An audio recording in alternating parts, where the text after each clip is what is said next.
Senhoras e senhores, vamos fazer um episódio de perguntas e respostas. Vocês mandaram as perguntas no Insta, a gente vai responder no nosso DupraCast e também gravado em vídeo para você que quer ver o vídeo, né, no YouTube. Então vamos começar a responder as perguntas aqui. Não vou citar os nomes, né, de quem perguntou, para a gente poupar aí a identidade das perguntas. Mas a primeira pergunta que chega aqui é: parar de tomar remédios psiquiátricos e interromper, quais os perigos? É sempre interessante, antes de você parar, você conversar com o seu médico, ou se você está achando que a estratégia desse seu médico não está legal, você pesquisar uma próxima opinião de um outro médico e nunca parar por conta. Da vez que você toma um remédio psiquiátrico, você tem interações desse remédio com o seu sistema químico no seu cérebro, e muitas coisas dependem do seu sistema. Por exemplo, vamos pegar um exemplo dos inibidores de recaptação de serotonina, que é um dos mais utilizados. Conforme você vai utilizando cronicamente, né, você usa, né, por um bom período, geralmente a gente mantém esses remédios mais 6 meses. Então, conforme você usa cronicamente, você modifica a expressão, inclusive, dos seus receptores. O que significa isso? O seu corpo é muito sábio. Então, o teu corpo, no começo, que ele não está acostumado com o remédio, ele vai se ligar que tem muita serotonina ali nadando. Quando ele percebe que tem muita serotonina nadando, obviamente tudo isso é uma mensagem química, ele fala assim, bom, não preciso de tanto receptor, porque tem tanta molécula que os poucos receptores que tem, eles estão tão lotados, a gente está conseguindo fazer o trabalho. Então, você diminui a expressão de receptores, por exemplo, você diminui a quantidade de receptores. Então, isso é um exemplo, né, só um exemplo fictício do número de alterações que você tem no seu sistema conforme você toma um remédio crônico. E isso pode ser impactado conforme você tira o remédio de repente. É como se seu corpo antes produzisse receptores, moléculas, neurotransmissores em uma certa quantidade. Conforme você vai colocando, se você para de repente, o teu corpo já acostumou com aquela muleta. Isso acontece, por exemplo, na academia com os bodybuilders que tomam hormônios esteroides, né? Você fica aí 2 meses tomando hormônio esteroide, quando você para, você não está produzindo mais. Isso acontece também com os neurotransmissores, sendo que os neurotransmissores são até um pouco mais sensíveis. Então você precisa fazer uma estratégia de diminuir a dose, parando aos poucos, muitas vezes colocando suplementos que vão ajudar você a lidar com aquele neurotransmissor. Então, por exemplo, se você toma aí um Venvance, que é super dopaminérgico e para da noite para o dia, você vai ter o crash. Então é interessante você entrar com substâncias um pouco mais leves, um pouco mais naturais, que vão estimular a sua produção daquilo que aquele remédio estava fazendo. Então não, você não pode parar de uma hora para outra, fale com o seu médico. Próxima pergunta, a dor após a musculação seria uma resposta de um corpo inflamado? A dor pós-musculação, né? A gente precisa diferenciar o que é uma dor onde você tem uma lesão e o que é uma dor onde você tenha uma dor que a gente chama de hormese, né? Como se fosse realmente uma provocação das fibras musculares para que você faça aí fibras mais resistentes. Então, a dor sim, ela geralmente é uma dor inflamatória. Quando a gente faz uma musculação, um exercício novo, que o nosso músculo não está pronto para conseguir aguentar, nós temos as micro-rupturas dessas fibras musculares. Essas micro-rupturas, rupturas microscópicas, trazem inflamação e a gente vai ter, tanto logo depois do exercício, quanto principalmente nos 2 primeiros dias, aquela dorzinha muscular, que é aquele cansaço. Essa dor muscular, que é um leve cansaço, que você sente, né, você sente o músculo, você fala assim, nossa, estou sentindo que ontem o exercício pegou, né, quando você está, às vezes, um tempo parado ou muda o exercício. Agora, é muito diferente de uma dor de lesão mesmo. O que diferencia a lesão saudável da lesão não saudável é o quanto você consegue recuperar. Então, a lesão não saudável, uma lesão permanente, uma lesão que você fez a provocação, teve ali inflamação e você não vai conseguir recuperar para chegar no mesmo patamar, né? Você teve substituição ali por tecido cicatricial, ou seja, você teve uma ruptura, né, realmente muscular, às vezes você tem ruptura até de tendão, às vezes você tem uma distensão. Então, quando você tem uma lesão, geralmente essa dor dura mais dias, é uma dor diferente, é uma dor mais aguda, é uma dor mais localizada em um determinado ponto, determinado movimento. É diferente a dor da lesão do que a dor muscular normal de um músculo que vai recuperar. Então, é uma hormese, você provoca o músculo, faz micro-rupturas para que ele venha mais resistente e você consiga recuperar totalmente. Próxima pergunta, posso usar Venvance me sentindo muito desconcentrado e cabeça a mil? Poder usar Venvance, qualquer um pode, né? Você pode usar Venvance? Pode. Pode usar cocaína? Pode. Pode usar crack? Pode.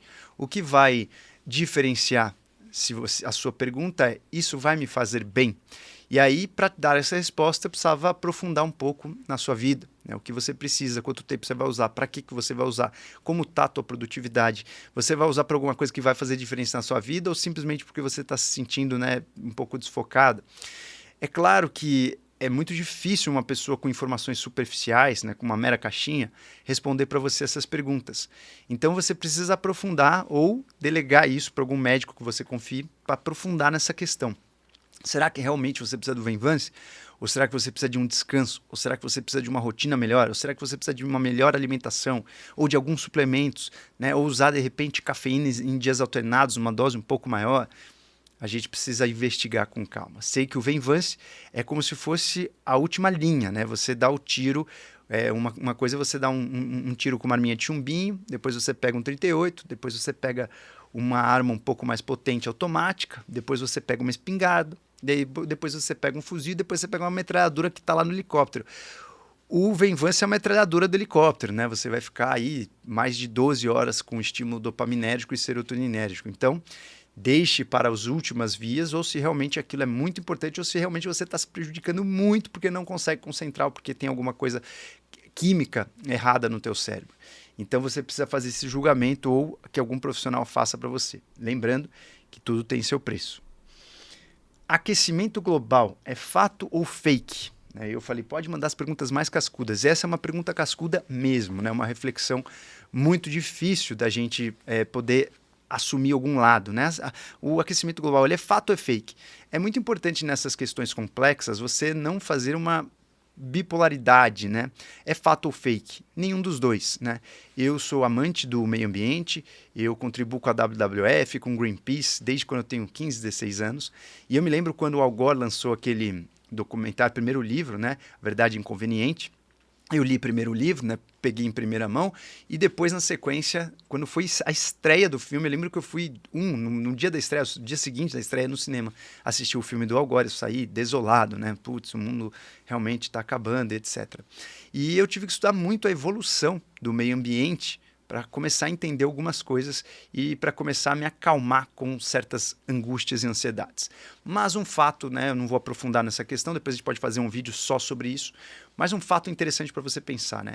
Essas previsões do Al Gore, por exemplo, hoje, mais de 10 anos depois, acho que se eu não me engano foi 2005, 2006 que ele publicou o livro, a gente já tem mais de 10 anos da verdade inconveniente, né, das teorias do Al Gore, e a gente continua vivo, e a gente continua, né, usufruindo dos recursos naturais, e aí você fala, não, mas então você está dizendo que não tem aquecimento global? Não, não é isso. É um fato, né, isso acho que é um fato que todos os 90% dos cientistas concordam, que os seres humanos modificaram o clima aqui na Terra. Isso é um fato, isso é um fato. Que a gente está modificando tanto o clima quanto o meio ambiente, né? Você pode ir na praia, você vê lá garrafa de plástico, você vê microplástico na água, a gente vê o uso de combustível fóssil. Muitas vezes na pandemia a gente via que o céu voltou a ficar azul e o céu já estava cinza. Quem vai visitar cidades tipo Cairo, tipo Delhi na Índia, são cidades que o céu é cinza, né? Então a gente vê que realmente o ser humano modificou o meio ambiente. Então isso é um fato. Agora, uma coisa muito importante é, toda vez que você tem um fato com grande magnitude, e principalmente um fato que você não consegue saber exata a verdade, né? Isso, a maioria dos fatos a gente não sabe a verdade exata, a gente precisa tomar cuidado um pouco com as teorias e principalmente com as resoluções através desse fato. Toda vez que um fato é muito grande e pode comprometer a humanidade, isso também abre precedentes para pessoas aproveitarem disso. Isso vale, por exemplo, para uma epidemia, uma pandemia, né, que você precisa tomar atitudes drásticas em nome de todos e você, de repente, de uma hora para outra, tem ali um governo totalitário que decide por você o que você vai fazer. E no aquecimento global precisa tomar esse mesmo cuidado. Ah, tem aquecimento global, então precisa fazer isso, né? Agora vamos passar todo o poder para essa instituição para ela decidir o que a gente vai fazer. Isso precisa ter um pouco de cuidado. Não que o aquecimento global não exista. Ele existe, mas a gente precisa ter cuidado e dar importância que ele tem, né, no sentido de proporções, né? Muitas vezes, algumas pessoas que estão nesse tópico meio que abusam dessas proporções para que a gente coloque aí atitudes que muitas vezes são crenças, né? Lembrando que a ciência, ela não é uma faculdade exata, né? Você não tem a precisão do dado. Você tenta lapidar um pouco mais a precisão, mas você não tem a precisão exata, senão o Al Gore estaria falando coisas que já teriam acontecido, né? Isso acontece pela ciência toda na humanidade, né? Aristóteles acreditava que ninguém poderia morar na faixa do Equador, porque achava que era muito quente, as pessoas iam derreter, não iam conseguir morar. Né? Até quando os navegadores acharam, né, locais tropicais, locais equatorianos que tinham muita vida, né? Tinha o novo mundo desconhecido. Então, o tempo todo, muitos cientistas na humanidade fizeram, né, estatísticas ou tentaram fazer visões que muitas vezes elas se mostraram imprecisas. Então a ciência ela não é totalmente precisa. A gente não pode encarar a ciência assim como a religião mandava no mundo na época da Idade Média, né, depois da queda do Império Romano do Ocidente até a queda da Constantinopla. Naquele momento, a religião mandava, principalmente a religião católica mandava em muitos locais, e que você não podia contestar muitas coisas, que foi o que a gente viu, por exemplo, quando Copérnico viu que o Sol era o centro do universo e não a Terra. Ele não podia contestar isso. E agora isso está acontecendo exatamente igual, só que em vez da religião é a ciência. Você não pode contestar o que um cientista diz, né? Você não pode contestar, porque aquilo é a regra. Então a gente precisa tomar um pouco de cuidado fazendo esse mau uso da ciência como se a ciência fosse realmente uma fé incontestável, né? Você não pode questionar. Então, isso está acontecendo com o aquecimento global. Um cientista faz uma previsão lá, você não pode questionar, porque senão você está querendo estragar o mundo, você está querendo, né, que o mundo morra. Não. Então, o aquecimento global é um tópico muito, muito, muito cauteloso, né, que traz muitas emoções. As pessoas que vamos tentar colocar isso em pauta. Então, tem pessoas que veem que a gente está realmente agredindo o meio ambiente, não consegue se colocar numa posição de neutralidade de análise dos fatos, porque vem emocionado, porque realmente é uma coisa triste, a gente tem uma relíquia aí na natureza. Então, é um assunto que traz aí muito essa emoção, essa raiva. Então, a gente precisa tomar um pouco de cuidado quando for discutir. Mas eu acredito, sim, que a gente está tendo uma intervenção no meio ambiente, porém, eu também vejo muita inconsistência, incongruência da ciência e muito mau uso dessas pesquisas científicas como se fosse alguma coisa ditatorial, autoritária, que a gente tem que entubar, tem que obedecer, e muitas pessoas usando, né, a culpa, que é um dos sentimentos da sociedade moderna, ocidental, como um bom meio aí da gente conseguir ganhar poder e muitas vezes manipular opiniões. Então tem que tomar cuidado, né? Então nesse assunto não existe um ponto de vista binário, né? Ou é fake ou não é fake. Ou o aquecimento global é uma coisa que vai acabar o mundo, agora a gente precisa decidir tudo, ou não, ele não é uma verdade, é uma manipulação em massa completamente inconsistente. Não está em nenhum dos extremos, né? Ele existe, mas ele deve ser discutido com muita sabedoria. A gente nunca reuniu tantas mentes brilhantes no mundo como a gente reúne na atualidade, então a gente pode pegar esse assunto e destrinchar de uma forma científica, porém sempre colocando a dúvida. Então, a gente depois pode fazer um vídeo mais profundo, senão vamos ficar só nisso.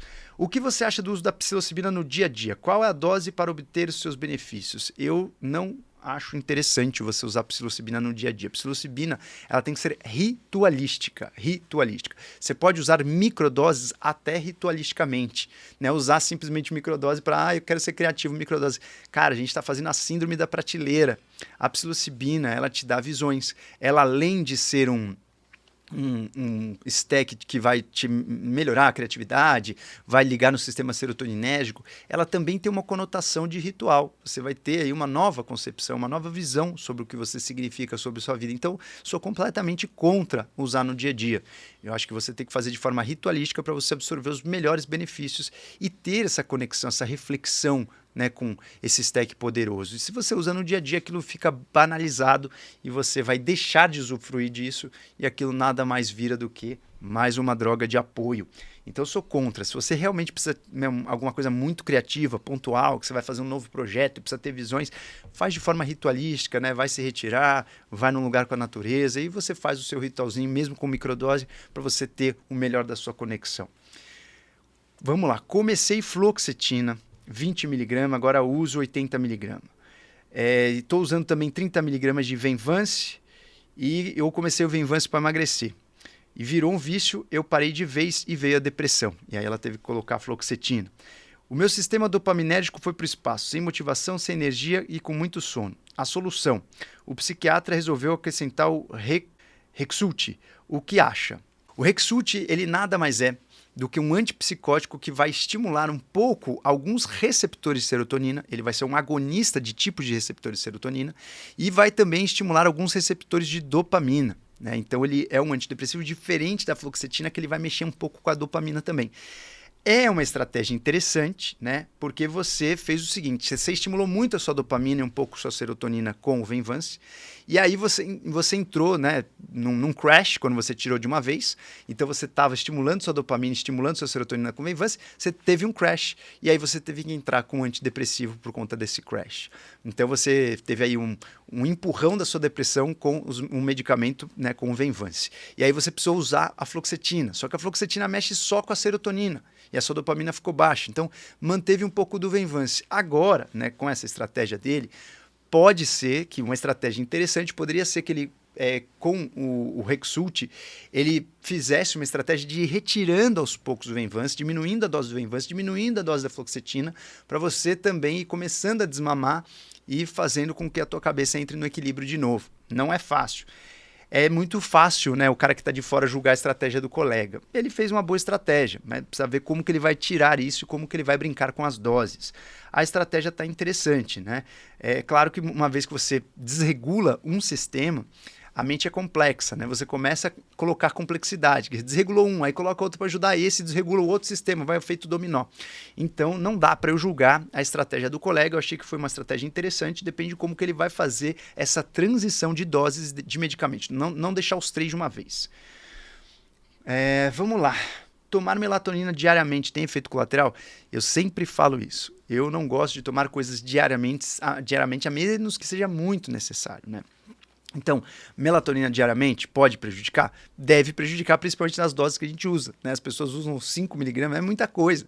Se você vai usar diariamente, você tem que usar uma dose fisiológica, né? 0,3 miligrama, até 1 miligrama no máximo. Então, se você vai usar ocasionalmente ou para você desinflamar ou antioxidar, já é outra coisa. Você tem que usar em superdosagem. Tem gente que usa de mais de 15 miligramas, principalmente aquelas pessoas que estão inflamadas com uma infecção viral e tal. Mas para usar diariamente, eu não recomendo nem usar melatonina diariamente. Eu acho que você tem que usar temporariamente, né? O ideal é usar de uma forma alternada para você não inibir a produção natural. Essa é uma visão minha, mas você pode usar diariamente. TDAH, alguma suplementação fitoterápica? Muitas, né? Primeiro, o TDAH, ele é um distúrbio, né? Que eu já tenho uma aula grande no nosso YouTube sobre TDAH. É um distúrbio que a gente começou a perceber que algumas mentes funcionam daquela forma e que acabam tendo dificuldade para algumas tarefas, né? Principalmente no foco, na concentração. Isso não significa que obrigatoriamente você vai ter que ser medicado, né? Você pode ter um TDAH e conseguir ter uma vida normal, e conseguir treinar o seu cérebro, conseguir, através da sua rotina, dos seus hábitos, compensar isso. Então, o TDAH não é igual a medicação, né? E, inclusive, muitas vezes a falta de foco não é igual ao TDAH. Então, se você tem TDAH, sim, você pode suplementar fitoterápicos que podem ajudar. Você pode usar, por exemplo, uma Bacopa Monnieri, que vai baixar a tua ansiedade, melhorar a tua memória. Uma ashwagandha, que vai estimular ondas alfas, que você entre no estado de concentração. Um CBD, que pode te ajudar no pós-estresse. Você pode utilizar, por exemplo, stacks dopaminérgicos para você performar, como uma mucuna pruriens. Então, tem muita coisa que você pode fazer com fitoterápicos para o TDAH antes de entrar lá com o seu veneninho, né? Antes de você ser... É claro que, na verdade, galera, vocês têm que entender que muita gente da modernidade, eles estão adorando receber o diagnóstico de TDAH para eles irem na farmácia e pegarem a síndrome da prateleira. Agora, eu tenho uma licença poética para eu tomar um remédio que vai me estimular todos os dias, potencializar minha produtividade e sem achar que eu estou fazendo mal, porque, na verdade, eu estou tratando um problema que eu tenho, né? Então, precisa tomar um pouco de cuidado com essa mentira que nós contamos para nós mesmos, né? Não é que alguém conta para você a mentira, não, você conta para você mesmo. A partir do momento que existe o diagnóstico médico, você delegou para o médico aquela culpa, né? Você delegou para o médico, não, se fizer mal, a culpa é dele, não é minha, ele que está me tratando. Então você delegou para ele a culpa, né? Você não se informou, e aí você pode dormir a cabecinha no travesseiro tranquilo, tomando Venvance todos os dias por mais de 5 anos. Então precisa tomar um pouco de cuidado com essa síndrome medicamentosa que nós vivemos hoje, né? A síndrome da prateleira. Então, o TDAH é sim um mau funcionamento, ele existe sim. E tem pessoas que vão precisar do Venvance? Sim. Tem pessoas que vão precisar de anfetaminas? Sim. Mas antes disso, você tem que fazer toda a lição de casa para você chegar nesse ponto, de entender que o seu caso é um caso refratário. Mas as pessoas fazem o caminho inverso, querem um diagnóstico para ter licença poética de dormir em paz, tomando estimulante todos os dias. Qual a suplementação para quem é vegetariano? Já falei disso algumas vezes, né? Eu fiz inclusive uma live na nossa assinatura sobre isso, vai estar na nossa biblioteca da inteligência social, né? Em breve a gente já vai abrir para novas pessoas que querem participar aí da nossa biblioteca. Mas eu já falei sobre isso, tem uma aula gigante explicando passo a passo o que falta na alimentação do vegano ou do vegetariano ou do plant-based, como você quiser. Principal coisa que eu recomendo para quem é vegetariano é olhar para os ômega 3, né? O ômega 3 você tem o ALA, o DHA e o EPA, né? Já também fizeram uma aula extensa aí de ômega 3. O ALA vem dos vegetais, né? Ácido alfa-linolênico. Ele vem dos vegetais. O EPA e o DHA vem dos peixes e frutos do mar. Vem ali, até algumas algas ainda tem DHA, mas é difícil você achar um DHA bom vegano. Então, primeira coisa que você tem que repor é ômega 3, primeira coisa. E tem várias outras coisas que podem faltar, né? Como, por exemplo, o aminoácido hidroxiprolina e prolina, que você vai achar no colágeno, mas o colágeno vem, geralmente, né? Quase todo o colágeno vem de proteína animal, então você precisa pensar se você plant-based não vai nem consumir suplemento que venham de animais, então até o ômega 3 você vai ter que comprar vegano, né? E você não vai conseguir também suplementar, por exemplo, colágeno. L-carnitina, por exemplo, é um stack interessante, a própria creatina, mas muitos desses stacks vêm de proteína animal. Então você tem que checar, né, a procedência, ou você tem que abrir mão de tomar suplementos que venham de animais, mas a sua alimentação não. Enfim, aí vai muito do que você acredita. Mas você precisa ter atenção com algumas suplementações, principalmente com as gorduras, ácidos graxos poliinsaturados. Então, acho que esses são os principais, tirando as vitaminas, né? Vitamina B12, o ácido fólico ou metilfolato para você repor e repor um pouco a sua colina, que é difícil você ter o suporte de colina se você também não come ovo, né? Não que só venha do ovo, tem muitas fontes de colina, mas o ovo é uma fonte fácil e prática que você já tem ali. Então vale você realmente ir numa nutricionista que tenha uma foco bem, assim, uma visão bem abrangente desse tópico. Café funcionais, tipo um super coffee, né? Ela escreveu tipo super coffee, viciam. Olha, todos os suplementos que mexem com a sua dopamina podem viciar. E todos os suplementos que também viram hábitos podem viciar. Então, esses cafés powers, eles geralmente podem viciar porque eles têm cafeína, eles vão dar um boom de dopamina e você vai colocar no seu dia a dia. Então, geralmente sim, eles podem viciar. O interessante, por exemplo, pegando o caso do Super Coffee que você citou, a cafeína deles é um pouco de liberação lenta, né? Não fazendo jabá, porque realmente o produto, eu acho um produto bem feito, né? Eles viciam sim, mas eles têm uma cafeína de liberação mais lenta e isso faz talvez com que você consiga fazer o dia do crash um pouco mais leve. Você não toma um crash tão pesado na cabeça, então você pode ir diminuindo a dose, fazendo esquemas de escada, degrau, até você ficar muitos dias sem. Então o esquema é sempre você revezar, não usar todos os dias, né? E você fazer épocas onde você tira, né, o stack da sua vida para você ver que não está viciado e que você consegue controlar isso. Te acho muito sábio. Obrigado, muito obrigado pelo elogio. Você acredita em Deus, na evolução ou na criação? Vamos lá. Uma confusão que eu vejo muitas pessoas fazerem de conceitos. Se você acredita na evolução das espécies, né, principalmente que começou com Charles Darwin, aliás, foi difundido com Charles Darwin, não começou com ele, né, começou com outros antes dele, mas ele difundiu e ele compilou tudo. Então, a evolução da espécie, eu acredito sim, muito porque isso tem muita comprovação de DNA de neandertais, DNA de seres humanos que viveram com a gente, como os denisovanos, DNA, por exemplo, de os Cro-Magnons. Então a gente entendeu como funciona a evolução do Homo erectus, etc. Apesar de existir uma falta, que a gente chama da falta do elo comum, a gente pode gravar depois um vídeo só disso, né? A gente já sabe muitos elos, né, que a gente tem com o Horrorim, que veio antes do Australopithecus, que você conhece. Então, o Sahelanthropus, que veio antes até do Horrorim, que são espécies que foram a intersecção entre os primatas, né, os macacos, os primatas que moravam nas árvores e quando a gente desceu das árvores, né, foi essa transição. Então, eu acredito sim na evolução, mas isso, aí que vem a confusão, isso não me impede em acreditar em uma força maior. Isso não me impede em acreditar em Deus, né? Eu não preciso necessariamente acreditar no criacionismo para acreditar em Deus, né? Inclusive, a evolução das espécies, ela é uma coisa que pode ser muito bem divina, ela veio da arquitetura divina.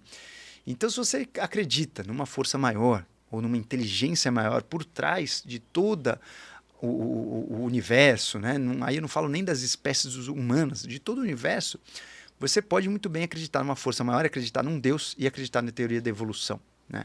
O criacionismo, ele pode estar sobreposto na evolução? Sim, provavelmente todas as teorias que são antigas no sentido delas proliferarem, elas têm um fundo de verdade, por mais que a gente vai corrigindo algumas imprecisões. Então pode ter rolado em algum momento um criacionismo, pode ser que em algum momento os seres humanos, né, quando atingiram a autoconsciência, modificaram, pode ser, né? Não falo que sim, nem falo que não.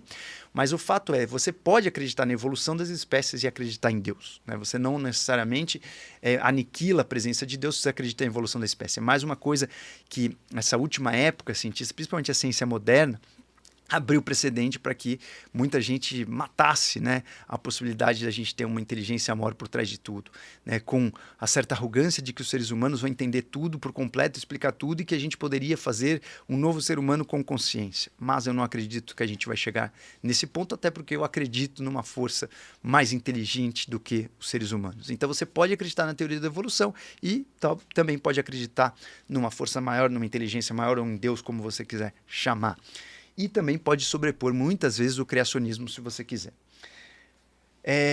Como identificar se eu tenho TDAH ou se estou precisando de suplemento, né? A gente já falou um pouco disso nessa live. TDAH vale você assistir a live inteira. O mais importante, né, você primeiro ver, né, o fato de você ter TDAH ou não impacta se você está precisando de suplemento, né? Vale você sempre olhar para a nutrição da sua mente antes de querer se catalogar. Essa pergunta é a pergunta clássica de como a gente vê, né, esses catálogos, essas pastas que os psiquiatras nos colocam, e não agredindo os psiquiatras, né? Porque o DSM, que foi um sistema de diagnóstico, ele foi muito interessante para ajudar a profissão dos psiquiatras e ajudar as pessoas a entenderem os diagnósticos e trabalharem de uma forma mais homogênea, não cada um do jeito que quer, né? Cada um tem ali os critérios de uma doença. Então, o DSM, as classificações, as pastas são muito interessantes para que a gente expanda o conhecimento de uma forma mais homogênea e que a gente faça esse conhecimento atingir as pessoas que precisam. Porém, toda vez que você faz uma pasta de conhecimento, as próprias pessoas querem se colocar ou não dentro da pasta, né, o tempo todo. Então, como identificar se tem TDAH ou se só precisa de suplemento? Você pode ter TDAH e precisar de suplemento, você pode não ter TDAH e precisar de suplemento. Ou você pode ter TDAH e não precisar de suplemento, ou você pode não ter TDAH e não precisar de suplemento. Então, todas as possibilidades, né, são viáveis. O que essa pessoa já mostra aqui é que se ela tiver TDAH, ela já tem que tomar medicação e não suplemento. Então, esse é o grande problema dessas pastas, que essas pastas, na verdade, elas são formas de você deixar aquilo um pouco mais homogêneo, mas elas nunca vão ser precisas. Vão ter pessoas que estão entre pastas, vão ter pessoas que daqui a 20 anos, a gente vai perceber que vai surgir uma nova classificação e essa pessoa que era TDAH vai para uma nova classificação, a TDAH do tipo 1, 2, 3, A, B, C, cada hora vai surgir uma lapidação. Então, pode ser que mais para frente a gente pegue os casos de TDAH e divida em 10 pastas, sendo que dessas 10 só uma precisa de medicação. Então, pode ser que 90% das pessoas TDAH não precisam de medicação. Hoje, você acredita que se entrar na pasta TDAH, você já precisa de medicação e não suplemento. Então, essa pergunta é o clássico erro, né, no sentido de como que a gente encara esses diagnósticos, né, do DSM, como a gente encara esses diagnósticos psiquiátricos é uma forma perigosa, que uma vez que você se vê assim, você sempre vai se dar o luxo de se ver assim. A forma como você se enxerga, né, você constrói a sua própria realidade. Se você se enxerga como uma pessoa impotente, uma pessoa incapaz, você vai ser incapaz. Se você se enxerga como uma pessoa que vai ser capaz, uma pessoa que vai fazer alguma coisa, né, benéfica para alguém, você vai fazer. Então, quando você se enxerga, né, falta de TDAH, você arruma credencial ali que te faz não modificar por outros meios a não ser medicação. Isso é muito perigoso, né? Vamos responder mais algumas aqui, né? Fala um pouco mais sobre a falta de sol no inverno europeu. Falta de sol no inverno europeu, né? A gente hoje toma muito menos sol do que os nossos antepassados, né? Os antepassados, eles viviam mais tempo com luz solar, mesmo um dia nublado. Um dia nublado nós conseguimos aí muitos lux, né, para o nosso corpo. Isso vai modificar nossa produção de serotonina, vai modificar nossa produção à noite de melatonina. Então, alguns trabalhos mostram que a gente produz serotonina tanto por estímulo da luz na retina, como até por estímulo da luz na própria pele. Então, quando você vive no inverno europeu, a gente já está muito exposto ao indoor. né? E no inverno europeu mais ainda. Então a gente supõe aí que no inverno as pessoas têm aí menos de 10 minutos de luz solar, principalmente na Europa, e no verão tem aí entre 30 e 90 minutos. E antigamente a gente tomava muito mais sol, tinha acesso a muito mais lux e tinha esse estímulo serotoninérgico. Não que se você morar no Brasil você vai ter, tem muita gente, eu já morei aqui no Brasil uma época onde eu trabalhava em plantão, e eu também estava com falta aí de exposição à luz, né, com minha serotonina em crash, porque eu ficava o tempo inteiro trancado ali no hospital e não tinha acesso à iluminação. Então, a luz solar, principalmente a luz de espectro um pouquinho menor, entre mais ou menos 350 a 450 nanômetros, são as luzes que a gente chama de espectro azul, são as luzes mais brilhantes, né, mais próximo do branco e azul. Essas luzes são as mais potentes para estimular a nossa produção de serotonina, e você aí consegue com essas luzes ter aí principalmente uma correção daquele transtorno que a gente chama de transtorno da sazonalidade, né? Você tem uma depressão sazonal, veio o invernão, as pessoas às vezes ficam mais depressivas. Então, para essas pessoas que não têm muito acesso à luz, vale colocar uma luz na casa de espectro total, né? Você pode fazer uma terapia de luz, tem luz de LED para isso. Então, tem muita coisa interessante que você pode fazer para melhorar a sua serotonina. A gente que mora no Brasa pode simplesmente fazer um esporte de 15, 20 minutos ao ar livre, você já está matando aí essa necessidade. Coach, fuleiragem versus profissional sério. Como saber identificar no Instagram? Então vamos lá, coach, fuleiragem mais profissional sério. Eu acho que essa definição você que tem que tomar por aquilo que aquela pessoa está te ajudando, né?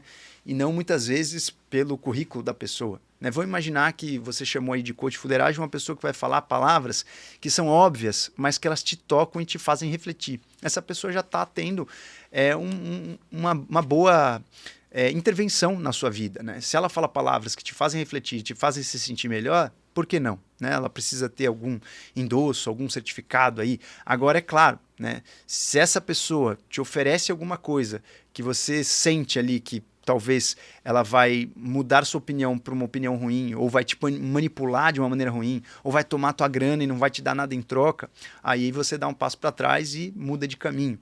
Mas o mais interessante é você não precisa necessariamente separar o que é, né, fuleiragem e o que é profissional sério. A não ser que você vai fazer uma cirurgia. Quanto mais perigosa aquela intervenção, mais você vai ter que ver se aquela pessoa realmente é aquela pessoa que você busca. Mas se for por palavras, por troca de palavras, muitas vezes, né, uma pessoa que você considerou aí fuleiragem, que talvez não tenha, né, uma formação clássica, muitas vezes ela pode te ajudar mais até do que pessoas que têm uma formação clássica e não têm aquela visão e não têm aquela precisão com as palavras. O que você precisa tomar muito cuidado é sempre com a manipulação. Nossa mente, por mais que as palavras, né, pareçam, né, um pouco mais inocente, não.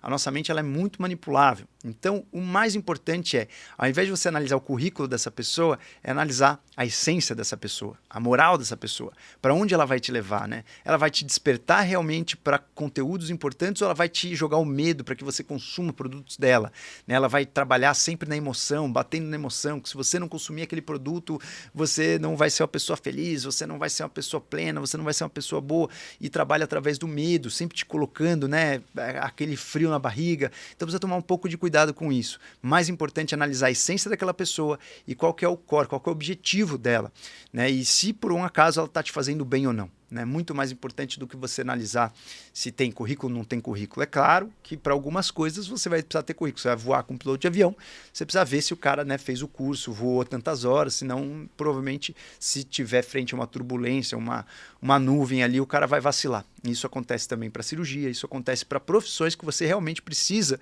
de métodos e rigor para que você entregue um resultado com segurança. Quando algo não deu certo, é porque não era para ser ou existe algum teste para insistir?